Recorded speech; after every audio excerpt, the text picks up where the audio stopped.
us to say, Mr. President, guess what? Russia invaded Ukraine. Can we at least agree on that one? Washington, D.C. has seen its share of chaos, but nothing prepared Congress for the fireworks that erupted when Representative Jasmine Crockett and Representative Marjorie Taylor Greene ended up on the same House Oversight Committee panel. What was supposed to be a tense but manageable hearing on election security spiraled into an unforgettable clash, one that had the internet buzzing before the gavel even hit. The hearing began with routine statements, members taking turns delivering carefully crafted talking points. Then, out of nowhere, Greene interrupted a colleague mid-sentence to accuse Democrats of plotting to steal every future election and claimed half of Congress should be in jail. Gasps and murmurs filled the room, but before the chair could intervene, Crockett slowly turned toward Greene with a look that said she was about to dismantle her. Representative Greene, Crockett began, her voice calm but cutting, "You have the right to your own opinion, but you do not have the right to your own facts." Greene fired back instantly. "Oh, here we go, another lecture from the radical left about how I'm supposed to think."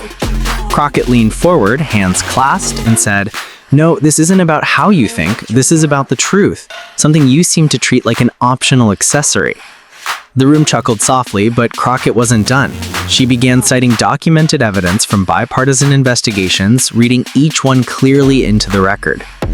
"You call it a stolen election, but you never present credible evidence. You call your colleagues criminals, but the only people convicted are those who followed your rhetoric into breaking the law on January 6th. Greene interrupted again, raising her voice. "That's because the system is corrupt." Crockett replied sharply, "The system isn't corrupt just because it won't crown you the winner of every fight you pick." Reporters scribbled furiously as the exchange escalated. Greene accused Crockett of being more interested in Twitter followers than in securing the vote. Crockett smiled faintly. "If Twitter followers are the measure of credibility, then perhaps we should be questioning the guy who built his brand on conspiracy theories too." Greene's face reddened, and she started to shout about mainstream media lies. Crockett, unfazed, leaned back in her chair and said, "Mainstream media isn't the one making you look bad. You're doing that all on your own, and I'm just here to make sure it's on the record." The chamber erupted in murmurs again. The chair tried to restore order, but it was too late. The showdown had become the centerpiece of the hearing. Crockett then delivered the line that would dominate headlines. "You talk about protecting democracy, but every time you get a microphone, you try to burn it down for clicks and applause. That's not patriotism, that's performance." Greene slammed her hand on the desk and accused Crockett of hating America.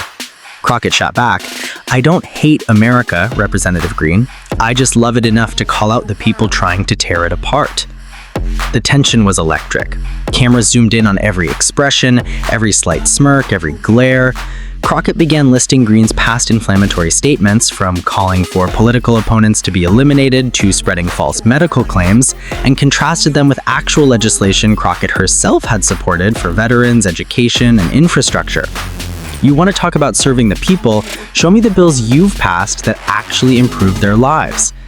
Greene muttered something about fighting the deep state, prompting Crockett to quip, "The only thing you've successfully fought is the concept of common sense." Laughter broke out, and Greene glared across the room. "You think this is funny?" she demanded. Crockett's reply was surgical. "No, I think it's tragic.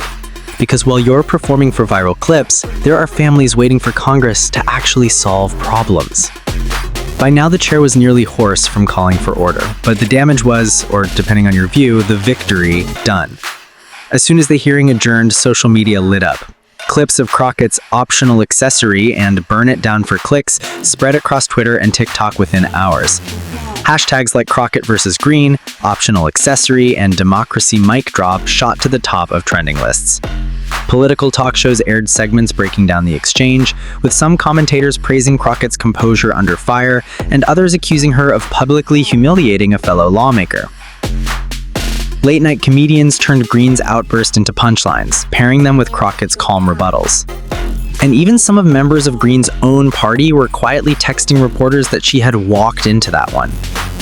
Outside the Capitol, reporters caught up with Crockett and asked if she had planned the takedown. "Planned? No," she said with a shrug. "Prepared? Always." Greene, meanwhile, took to social media to call the hearing a witch hunt and vowed to never be silenced. But the top replies under her post were just Crockett's quotes turned into memes.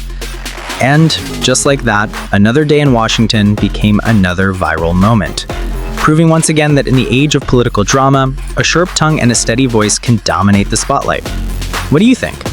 Was Crockett's takedown justified, or did she go too far? Let us know in the comments, and don't forget to like, share, and subscribe for more explosive political showdowns.